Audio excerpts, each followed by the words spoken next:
네, 안녕하세요. 이번 차시에는 1차 시에서 문제점을 알아봤다면 두 번째 차시에서는 올바른 사용법을 알아보도록 하겠습니다. 문제점을 알아보니까 더 궁금해지는 거예요. 내가 언제부터 보여줬더라, 아이를? 우리 애가 1시간씩 보는 것 같은데 그 정도는 괜찮은 건가? 막 궁금증이 많이들 생기신 것 같거든요. 그래서 어떻게 보여주면 좋은지, 그리고 몇 살부터 보여주는 게 좋은지, 왜 24개월을 집중해서 기준치를 내렸는지 등등에 대해서 좀 알아보도록 하겠습니다. 자, 올바른 사용법, 그리고 오늘 일상생활에서 적용하실 수 있는 영유아 아이들, 자녀를 양육하시는 부모님들은 일상생활에 꼭 한번 적용해 보실 수 있는 팁도 조금 가지고 왔어요. 같이 보실까요? 네, 첫 번째, 우리가 올바른 활용법 하면은 여러 가지 기준점이 많이 있는데요. 그것들 중에서 4가지 요소로 좀 담아왔습니다. 첫 번째는요, 문제인식과 컨텐츠 선별이에요. 이게 문제가 있다, 많이 보면 안 된다라는 문제인식이 일단 있어야 되고요. 근데 그게요, 엄마만 있어서는 안 되는 거죠. 엄마가 보면 안 된다고, 보지 마, 안 돼, 그만 봐 한다고 아이가 왜? 싫어, 더 볼 거야, 이렇게만 되니까 아이에게도 문제인식을 심어줄 필요가 있습니다. 그리고 컨텐츠 선별은요, 예를 들어 이런 거예요. 우리가 아이들에게 음식을 먹이잖아요. 진짜 저희 아이들은요, 이유식 먹일 때는 요만큼, 소고기 요만큼 들어가는데도 한우 사서 이렇게 해주고 비싼 거 사서 하고 이랬던 경험이 좀 기억이 나요. 아이들은요, 유기농 먹이고 싶고 한우 먹이고 싶고 좋은 거 먹이고 싶고 이런 게 다 부모 마음이죠. 그리고 초콜릿, 솜사탕 이런 것들은 안 돼, 좋은 거 먹어, 불량식품, 라면, 인스턴트 먹지 마, 이런 얘기를 다 하잖아요. 그것처럼 우리가 어떤 걸 보는지에 대해서도 컨텐츠를 좀 선별할 수 있는 기준, 이건 좋은 거야, 이거 안 좋은 거야, 지금 너에게 필요한 컨텐츠야, 이거는 좀 필요하지 않아 라고 선별할 수 있는 기준을 부모님들이 좀 가지시는 게 필요합니다. 그리고 규칙 정해야 되겠죠. 그리고 아까 전두엽 저하, 운해 기능 저하 뭐 이런 것들이 있었잖아요. 상호작용이나 언어 발달에 좋은 아이들의 놀이가 굉장히 필요하기 때문에 놀이와 책의 활용들, 그리고 생활에 필요한 적용까지 안내 드릴게요. 첫 번째는요, 아까 말씀드렸던 것처럼 문제인식입니다. 우리는 아까 문제점을 막 파악했어요. 저런 것도 문제구나. 우리 애가 그래서 막 그런 걸 던지는 거구나. 그래서 생각해보니 그렇네, 휴대폰 보면서부터 소리를 질렀던 것 같아 하면서 여러 가지 문제점을 알았어요. 근데 아이들도 알아야 맞다, 많이 보면 안 되는 거지, 이거는 위험한 거지, 빨간불에 건너면 안 된다 그랬지처럼 아이도 문제인식을 알아야 되거든요. 근데 우리나라에서요, 과일존 예방 교육을 경험했다거나 문제가 있어 라고 정확한 문제점을 들은 아이들은 13.6%에 지나지 않습니다. 그래서 어머님들이 보지 마! 이게 아니라 왜 안 되는지, 어떻게 되는지, 눈 나빠도 괜찮아요, 여러 가지 이야기들로 아이들에게 정확한 문제점을 인식시켜 주실 필요가 있습니다. 자, 그리고요, 컨텐츠도 이제 선별을 해줘야 되죠. 우리 집 애는요, 맨날 뽀로로를 봐요. 하루 왼종일 뽀로로만 보고요, 아기상어만 보고요. 다른 건 또 안 봐요. 또 어떤 아이들은요, 공룡만 봐요, 자동차 나오는 타요만 봐요. 이렇게 하나의 프로그램만 보는데 누가 물어보시는 거예요. 뽀로로는 봐도 되나요? 아기상어는 괜찮나요? 타요는 괜찮나요? 등등. 그리고 또 신비아파트도 많은 이슈가 됐었어요. 신비아파트라는 프로그램도 7세 이상, 어떨 때는 12세 이상 이렇게 나오는데 6세, 7세 아이들도 보는 경우가 되게 많거든요. 그리고 우리가 흔히 알고 있는 뭐 포켓몬스터나 요즘 많이 이슈가 된 포켓몬스터, 그리고 브레드 이발소, 이런 컨텐츠들도 나쁘다 좋다가 아니라 7세 이상인지를 꼭 확인하셔야 돼요. 그래서 아이들이 보는 건데 괜찮겠지 했는데 7세 이상인 거는요, 용어가 적절하지 않은 용어가 많이 나오고요. 그리고 아이들이 들었을 때 이해하기 힘든 그런 장면들도 많이 노출이 되기도 합니다. 그러면 어떻게 내가 기준점을 해주면 좋을까요? 뭘 보여주면 좋을까요? 이런 프로그램들 중에서 가장 쉽게 말씀드리고 싶은 거는 첫 번째, 무의미한 반복만 나오는 음악이나 율동, 동요는 피해 주시는 게 좋아요. 천천히 지나가는 책을 읽어주는 이야기나 아니면 뽀로로도 노래만 나오는 게 아니라요. 뽀로로도 이야기로 전개되는 게 있어요. 그 이야기 안에는 옛날에 우리가 동화책에서 들었던 것처럼 교훈도 좀 있고요. 일상생활에서 손 씻어야 되지 이런 배움도 조금씩은 있어요. 그래서 이야기가 되는 것을 들려주면 아까 그냥 멍하게 무한 반복되는 요거 볼 때보다 훨씬 뇌가 그래도 좀 움직입니다. 그래서 이야기로 전개되는 프로그램을 보여주시는 게 좋고 천천히 지나가는 걸 먼저 보여주시는 게 좋아요. 아이들도 마찬가지고 성인들도 마찬가지예요. 점점 자극적인 걸 원해요. 매운 것도요. 조금 요거 먹었는데 맛있다. 더 매운 거 찾고 싶고요. 오늘은 막 열받는 일이 있었어 이러면 진짜 매운 게 먹고 싶고 점점 자극적인 거를 원하듯이 아이들도요. 천천히 지나가는 걸 보다가 점점 빨라지는 걸 보면은 재밌어 하는데 먼저 빠른 걸 본 아이들은 느린 걸 절대 보지 않아요. 그래서 무조건 아기상어 노래만 나오는 걸 미리 접했다. 그러면 동화 나오는 거, 책 나오는 거, 이야기 나오는 거 보지 못하게 됩니다. 그래서 처음 미디어 노출 시에는 천천히 나오는 이야기 먼저 해주시는 게 좋고 예방 콘텐츠들도 있어요. 이거 보면 안 돼. 오래 보면 안 돼. 자꾸 보면은 눈 나빠져. 이런 걸 엄마가 얘기할 때랑 선생님이 얘기할 때랑 그리고 누군가가 친구가 얘기할 때랑 아이들이 느끼는 게 좀 다르죠.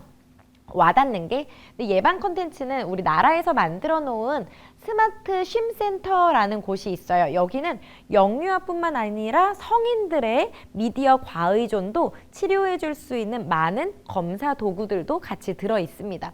스마트 쉼센터에 가면요.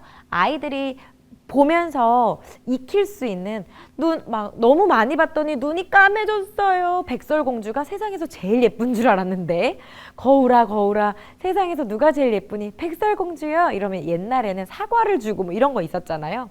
그것처럼 여기에서는 예를 들면 스마트폰을 준다던가 계속 보더니 눈이 까매진 것 같아요. 이렇게 오래 보면 안 되는구나를 아이들이 쉽게 공감할 수 있게 만들어 놓은 예방 콘텐츠들도 있습니다. 그리고 또 하나 교육 콘텐츠를 우리가 좀 선별해 줄 수 있는 능력이 있으면 좋겠어요. 무조건 스마트폰은 보면 안 돼. TV 보면 안 돼. 태블릿 PC 보면 안 돼. 라고 차단만 하기엔 나라가 전 세계적으로 너무나도 시대가 변했잖아요. 학교에서도 패드를 보면서 뭔가 토론을 해야 될 때가 있고요. 실제로 운전면허 시험도 요즘은 컴퓨터로 보죠. 그래서 미디어 기기를 아예 차단하는 건 사실 답은 아니에요. 그렇다면 놀이도 우리가 예전에 했던 테트리스 게임 이런 것들도 이제 미디어 기기로 가지고 와서 놀이를 하는 거고 예전에 했던 학습도 옛날엔 PBT 방식이었어요. Paper Based 테스트, PBT라고 해서 페이퍼로 시험을 봤다면 언제부턴가는 이제 IBT로 바뀌었어요. 인터넷 베이스드 테스트. 그래서 시험도 인터넷으로 보고 다 이렇게 눌러야 되잖아요. 그거 안 해볼 수는 없단 말이죠. 그래서 교육도 이제는 종이로 안 하고 다 패드나 어디 교육 콘텐츠들이 많이 만들어졌거든요. 그래서 교육 콘텐츠를 아이가 꼭 접할 수 있게 해주시는 건 필요합니다. 그래서 무분별한 아기가 보고 싶어하는 것만 마냥 보는 게 아니라 이왕 볼 거라면 괜찮은 콘텐츠도 같이 볼 수 있게끔 엄마가 좀 적절하게 도움을 주시는 게 좋겠죠. 자, 가장 좋은 교육 콘텐츠는요. 책이 나오는 게 가장 좋고요. 요즘은 엄마들도 읽어주기가 좀 시간이 부족해요. 어려워요 하시는 분들도 많아요. 저 또한 워킹맘이다 보니까 집에 가서 자기 전에 읽어주는 게 기껏해야 한두 권 정도예요. 그리고 오랜 시간 같이 있을 때는 일상생활에서도 같이 읽어주겠지만요. 책은 언제까지 읽어주는 게 좋을까요? 저희 애기는 이제 학교 가서요. 한글 알아요. 책은요. 정서 발달로 보면 중1까지 읽어주는 게 가장 좋아요. 중학생은 지가 읽을 수 있잖아요. 책을 보면서요, 아이들은요, 한글을 배우는 게 아니라 가족과의 유대관계, 그리고 스킨십, 애착 형성, 신뢰감 형성, 그리고 또 뭘 늘 수 있어요? 듣기 능력이 향상됩니다. 어린아이들도 마찬가지고요. 큰아이들도 한글을 알든 모르든 누군가가 읽어주면 뭐가 뚫려요? 귀가 뚫려요. 그래서 듣기 능력이 향상되는 건 듣기를 할 때 사람들의 뇌가 엄청 많이 움직이거든요. 그리고 듣기 능력은 어느 순간 점점 하락하게 돼요. 듣기는 귀만 있으면 다 듣는 거 아니에요? 시력은 나빠지는 걸 우리가 느끼죠. 노화가 되잖아요. 능력도, 청각도 마찬가지예요. 노화라기보다는 능력이 점점 요즘은 없어져요.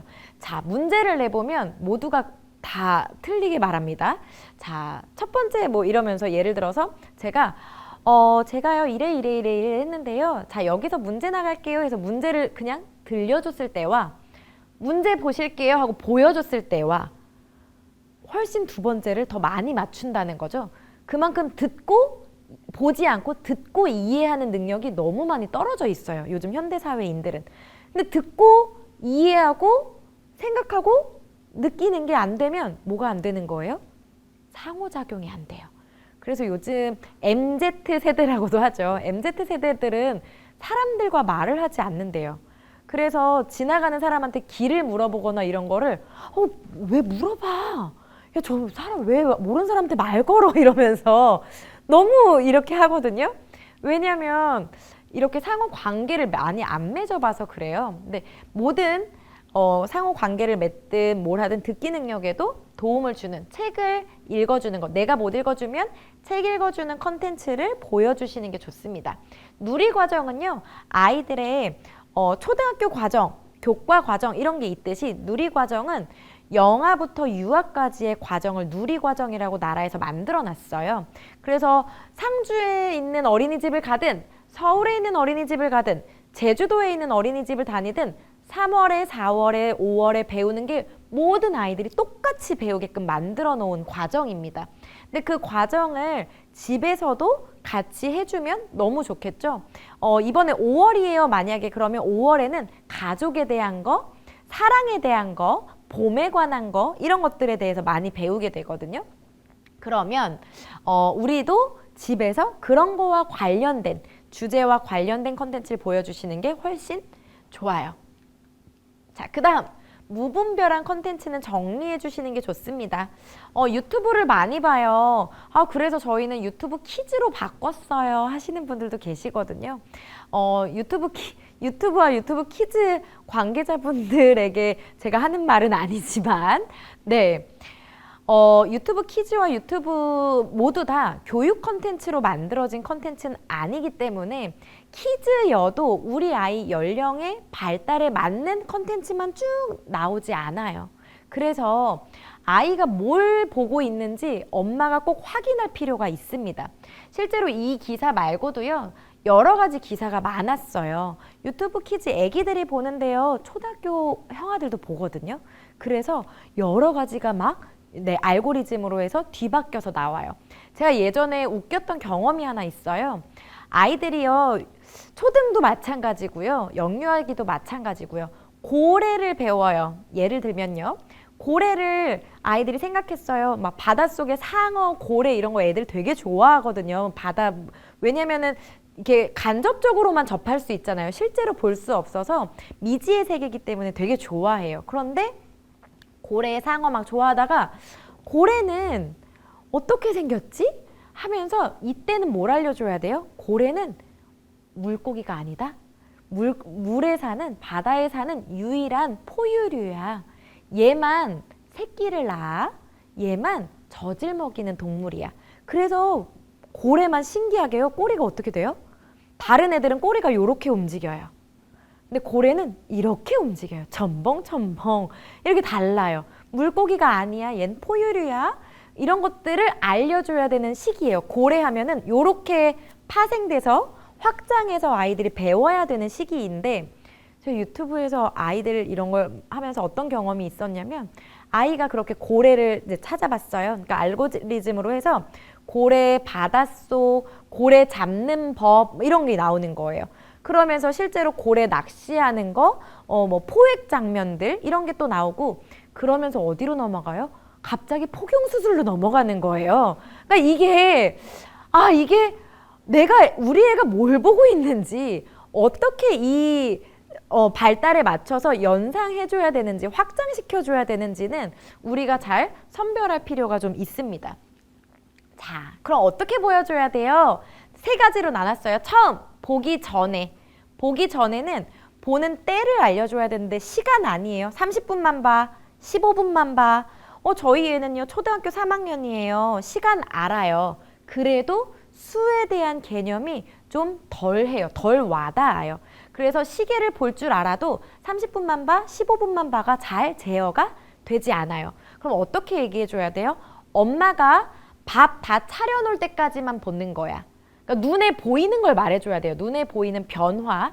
엄마가 설거지 다 하고 네 옆에 오면 끄는 거야. 그때까지 보는 거야. 그러니까 뭔가 변화를 알아차릴 수 있게끔 때를 말해주시는 게 좋고요.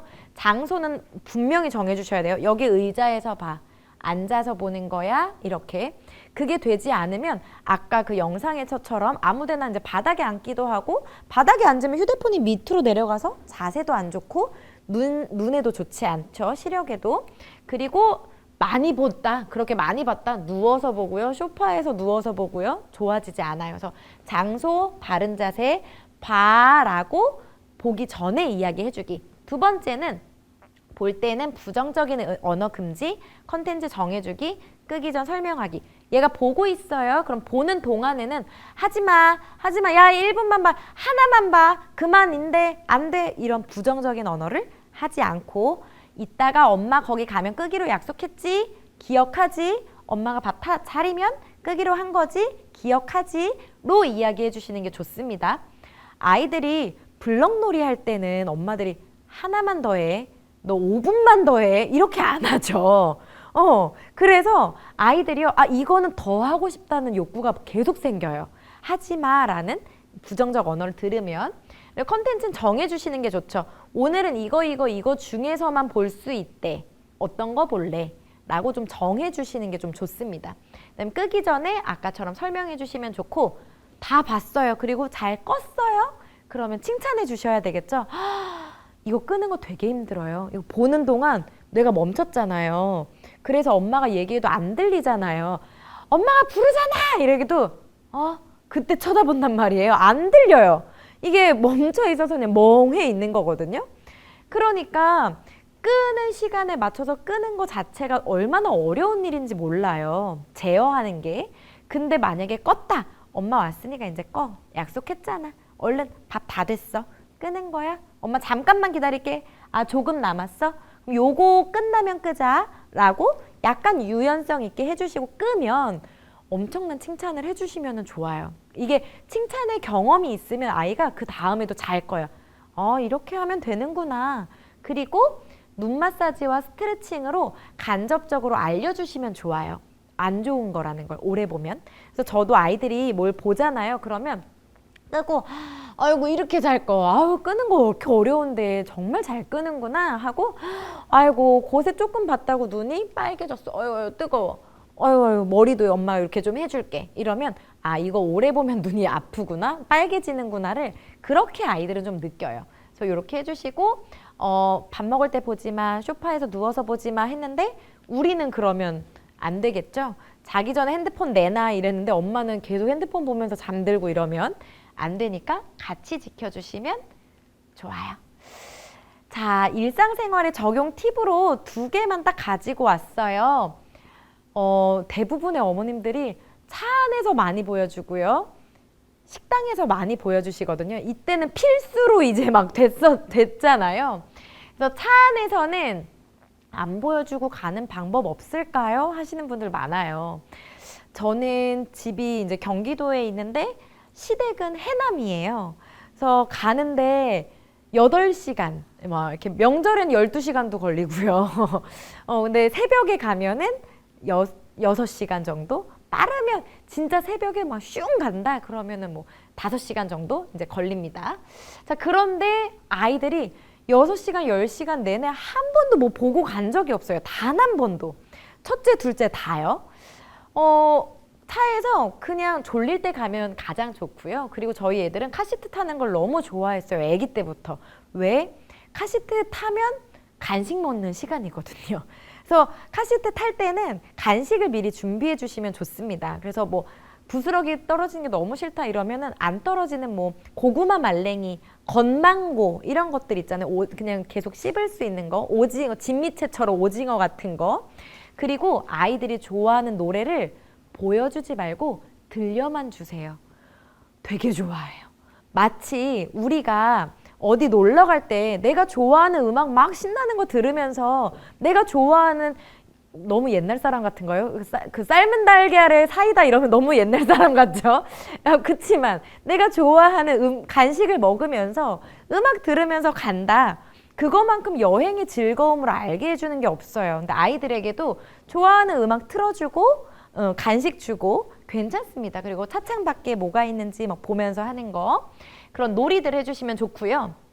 식당에서는 우선은 첫 번째 음식이 나오기 전에 아이를 앉히지 않는다. 네, 음식이 나오기 전까지는요. 이제 밥 먹을 거니까 나가서 손 씻고 오자, 쉬하고 오자. 화장실 데리고 가서 손 씻고 쉬하고 밖에 좀 놀다가 누가 야 음식 나왔어 이러면 그때 아이를 데리고 가서 그때 앉히셔야 돼요. 왜냐면 음식 나오기 전에 이미 얘는 다 진이 다 빠지거든요. 아이들이 앉을 수 있는 시간이 없기 때문에. 그래서 음식이 나오면 앉힌다. 그리고 아이가 좋아하는 무언가를 꼭 가지고 간다. 어떤 거요? 음식. 왜냐면 만두 전골, 곱창 전골, 쭈꾸미 전골 막 이런 거 먹으러 가는데 애들 데리고 가요. 애들이 좋아할까요? 예의가 아니죠. 얘네 먹을 게 없잖아요. 엄마들이 맨날 김에 막 이렇게 해주고 된장국에 그냥 비벼주고 이런단 말이에요. 얘네가 좋아하는 걸 가지고 가보세요. 그러면 훨씬 더 아이가 기다려줄 수 있는 힘이 늘어납니다. 요렇게까지 여기서도 식탁에서도 사탕 먹고요. 차에서도 뭔가 간식거리를 먹고 그래서 아이가 좀 즐거워하는 경험을 주면은 그래도 좀 훨씬 수월하더라고요.